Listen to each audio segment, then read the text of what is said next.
क्या आपका बच्चा चुपचाप संघर्ष तो नहीं कर रहा है ना? नमस्कार, मैं Dharmesh Joshi, psychologist and counsellor.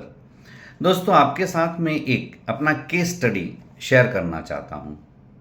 कुछ दिनों पहले एक स्टूडेंट आया था अपने फादर के साथ। वो 10th स्टैंडर्ड में एडमिशन लिया था और फादर ने बोला कि सर, वो प्रमोटेड हुआ है और 10th के अंदर वो अच्छी तरीके से मार्क लाए और 12th के बाद अच्छा कोई कैरियर बनाए, इसलिए हम आपके पास आए हैं। मैंने उस स्टूडेंट्स की बेसिक हिस्ट्री लेना शुरू किया, उससे क्वेश्चंस पूछता गया। उसमें मुझे कुछ चौंकाने वाले बात मिले, जैसे कि मैंने उसको मैथ्स का पूछा कि आप मुझे टेबल नंबर 4, 8, 10, 12 बताओ, तो वो नहीं बता पा रहा था। फिर मैंने उसको बेसिक क्वेश्चन साइंस के पूछे, तो भी वो नहीं बता पा रहा था।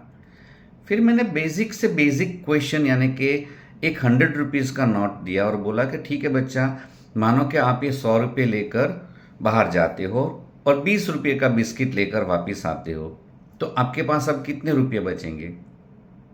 आई गॉट शॉक दैट वो भी आंसर वो नहीं बता पा रहा था।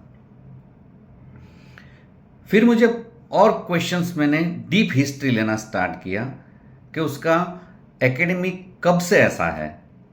तब मुझे पता चला कि फ्रॉम स्टैंडर्ड 5th से उस स्टूडेंट को प्रमोटेड ही किया जा रहा था।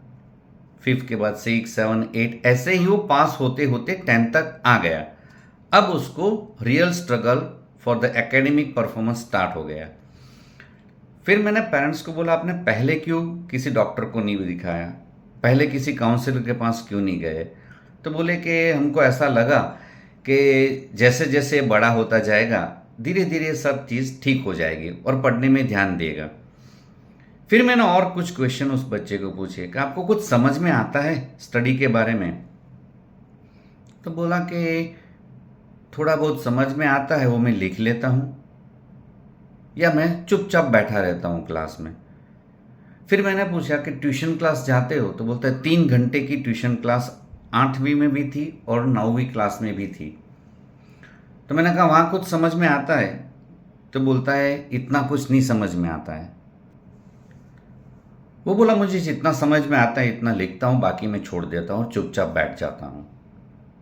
फिर मैंने ये भी पूछा कि आपके स्कूल से कोई कंप्लेन?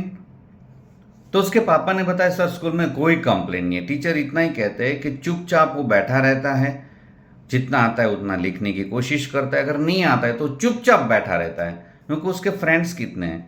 बोलते सर फ्रेंड नहीं है, उसको कोई लोगों से बातचीत करना अच्छा नहीं लगता, घर पे भी मेहमान आते हैं तो सबसे बात करने नहीं आता, वो चुपचाप कमरे में बैठा रहता है, उनके कोई फ्रेंड ही नहीं है। फिर मैंने उस बच्चे को पूछा कि भाई आपको कोई गाना आता याद हो मूवी का, या आपको कोई पोयम याद हो, कुछ भी फिल्म का डायलॉग भी आपको याद हो तो मुझे बताइए। तो वो कोशिश करता है ऐसे याद करने की, लेकिन वो बता नहीं पा रहा है। फिर मैंने उसके पापा से पूछा कि उसको क्या स्लो लर्निंग था? तो उसके पापा ने बताया सर ये चलना भी देरी से सीखा है। फिर मैंने पूछा बोलना? तो बोला वो भी थोड़ा लेट ही सीखा है। फिर मैंने बोला उसका राइटिंग है, कुछ बातें बताना? तो बोलता सर हर चीज़ में उसको लेट ही है। तो वो स्लो लर्नर भी था और हर जो ग्रोथ उसका होना चाहिए mental as well as physical, वो लेट स्लो चला है। पेरेंट्स, यहां पर मैं आपसे ये केस के बारे में बताकर ये कहना चाहता हूं कि मुझे कई बार ऐसे केस मिले हैं जहां पर पेरेंट्स, मदर और फादर दोनों इस चीज को जानते हैं कि उसका बच्चा या बच्ची स्लो लर्नर है, लेट ग्रोथ हुआ है, पढ़ने में भी काफी कम है, सोशल अटैचमेंट नहीं है। वो लोग ये सोच के साथ चलते हैं कि जैसे ही बच्चा बड़ा होता जाएगा धीरे धीरे सब ठीक हो जाएगा। लेकिन यहां पर ही उनको एक आईक्यू लेवल चेक करने की आवश्यकता है, उसकी पर्सनालिटी चेक करने की आवश्यकता है। अगर उसको पता चले कि ये बॉर्डर लाइन है या below border line IQ level है, तो तुरंत ही उस बच्चे का स्पेशल एजुकेटर की हेल्प ले उनको ट्रीटमेंट देनी चाहिए। तभी जाकर 18 साल तक उसका काफ़ी कुछ उसमें बदलाव आ सकता है।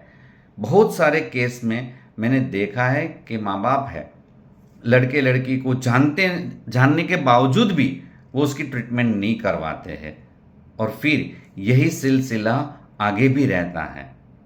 तो ये केस के साथ मैं आपको ये अलर्ट करता हूं कि अगर आपका बच्चा स्लो लर्नर है, लेट ग्रोथ हो रहा है, तो इमीडिएटली कोई साइकोलॉजिस्ट है, कोई काउंसलर है, या एकेडमिशियन के पास जाकर एक बार उसका गाइडेंस लीजिए, ताकि बच्चे का भविष्य बेहतर बन सके।